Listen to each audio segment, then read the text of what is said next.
You're telling me that the Phillies just won a baseball game without scoring 4 runs. I don't believe it. I don't believe it.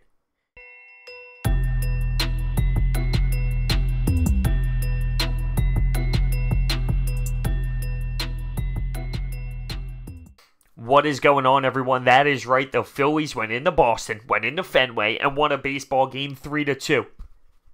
Huh? What? They didn't score 4 runs and they won a baseball game? It's unbelievable. Before we dive into this, go to SeatGeek. Get yourself some tickets to a nice baseball game. Use the promo code BROATS. It's essentially a free ticket. Don't be afraid to use it. Now, this baseball game. We started out hot. We took advantage of some bad pitching by the Red Sox. Listen, the Red Sox have been hot. They've won a lot of games in a row. They've put something together. We just killed the mojo by taking advantage of one of their poor pitching decisions early in a baseball game. Brian Johnson, he was an F- while we had Aaron Nola, who was an A+. But in the first inning, we took advantage. Rhys Hoskins working a walk. How about that? We have Bryce Harper getting a double. Now we have second and third. Gene Segura getting a 2 RBI double. And then Scott Kingery with an RBI single. We're up 3-0. It looks like the offense is all ready to go, fired up. We hit a big-time wall. At one point, we had 15 hitters consecutively fail to get on base. It got ugly at times. But giving Aaron Nola a 3-0 lead, yeah, that's a positive. And he did make a mistake to Jackie Bradley Jr. by throwing a fastball early there at his at-bat, and it got rocked to right field. That did happen. But he was able to hold on after that. There was a time in the 5th inning. There was a time in the 6th inning. And Aaron Nola worked out of it beautifully. And in that 6th inning, you had Rafael Devers, who has been killing it this year, Bogaerts, and you also had JD Martinez up. And Aaron Nola was able to work out of it. A+ out of this guy today. His stat line read 7 innings, allowed 4 hits, struck out 7, and had the 2 earned runs, of course. But he was electric. It's funny to think about how poor he was early this season, because it was unwatchable at times. He couldn't handle himself. He couldn't figure it out. But he did. He worked on it. He worked every single day to get back to his Cy Young self. And he has been a totally different player ever since he found it out and made the switch.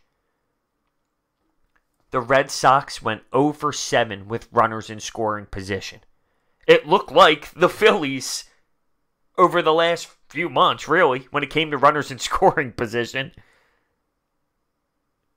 You have to also give praise to the bullpen. Alvarez came in. Morin came in. They both did a great job. And then Hector Neris in the 9th. Now, Hector Neris got a little shaky. We got lucky. There's no denying that. The Red Sox had some poor base running in the 9th. Hector Neris allowed a leadoff double to Bogaerts in the 9th in a 3-2 baseball game, all right? Just think about what everybody was thinking. Okay, here we go, Hector. We're going to blow it, aren't we?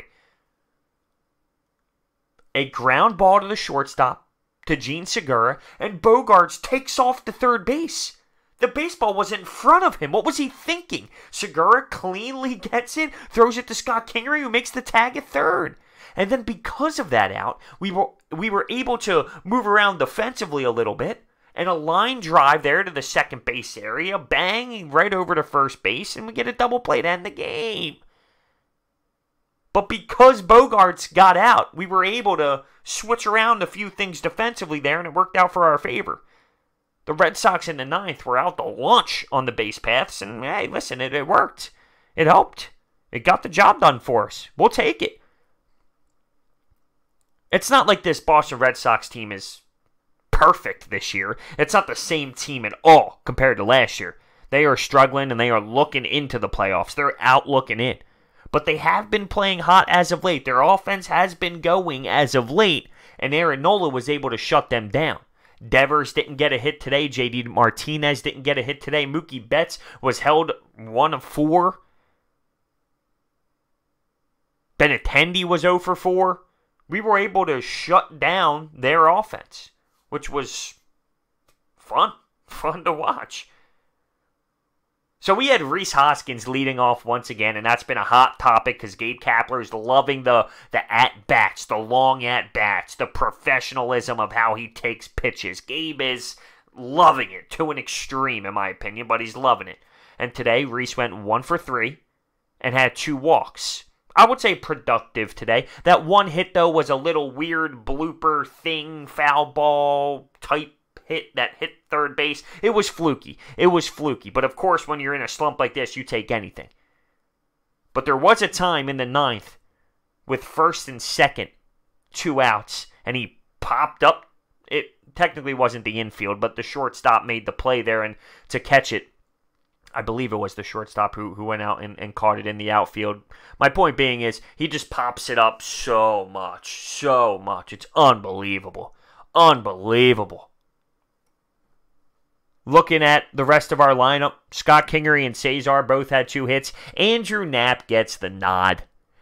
And he goes 0 for 4 with 4 strikeouts. He stinks. I mean, come on, Matt Klentak. How do you watch this? And think Andrew Knapp is deserving of an MLB roster spot? He's garbage. Another thing that gets unnoticed is JT Realmuto just casually plays first base when he's not catching. He doesn't like to just DH. He likes to play if he's not catching. But it's unbelievable that it just goes so unnoticed that he's productive at first base, just playing it casually and being good at it, right? It's unbelievable. JT Realmuto is such an athlete. It's absurd. So listen, tomorrow we have Smiley versus Porcello. So I would say it's not a pitching matchup in our favor, and today it was in our favor. So will we be able to find a way to win that baseball game?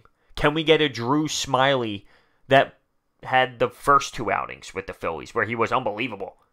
Or are we going to get the Drew Smiley that we have been getting, the 5-inning Smiley? I think we got a little lucky tonight. There were opportunities for the Red Sox. They weren't able to execute. Now you got to give credit to our pitching for making sure they didn't execute. But they had chances there. Once the first inning ended, the Phillies offense just went extremely quiet. It is what it is, right? It is what it is. When you watched our first inning off Brian Johnson, it looked like we were going to dominate. I mean, we were getting hits after hits after hits after hits. We were hitting the gaps. We were scoring runs. We were running around the bases. It was unreal. I thought it was going to be one of those games where we just demolished them. And then slowly as the game went on, I realized, wow, when was the last time we had someone on base? Or, wow, when was the last time we got a hit? It got ugly there. And then you give up that home run to Jackie Bradley Jr. and it's a 1-run game. And then you see the Red Sox consistently in a couple innings there in the 5th and the 6th getting guys on and moving them over and stealing bases. And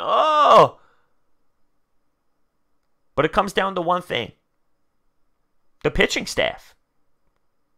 Hector Neris, though, has a little asterisk next to his name because he got smoked today and got lucky because of poor base running.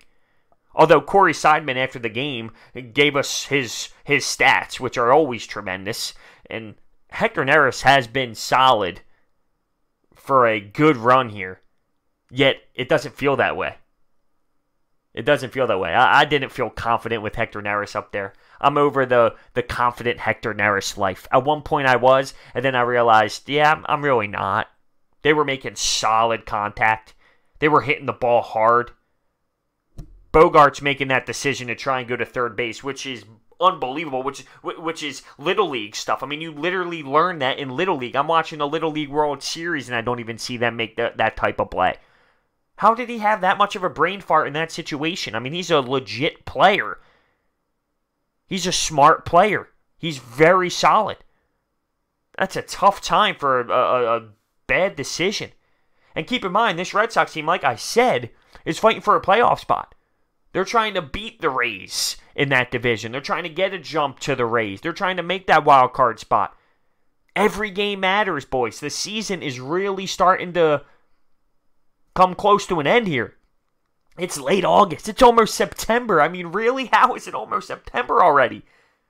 There's not many games left, so from the Red Sox perspective, you can't have that mental slip right now. We won a game. We won a game without scoring 4 runs. Hey, take some pride in that. Take some pride in that because it doesn't happen often. So enjoy it. And we'll see what happens tomorrow with Smiley versus Porcello. But today we had the matchup. We executed. Aaron Nola was dominant.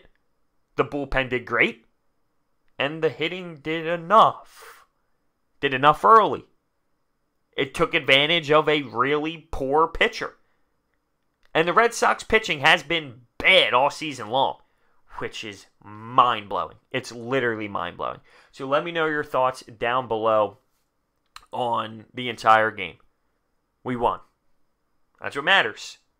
That scoreboard, though, that NL wildcard race, it's making my brain hurt looking at all these different scenarios every night. The Cardinals, the Brewers, the Cubs, the Nationals, the Mets, us.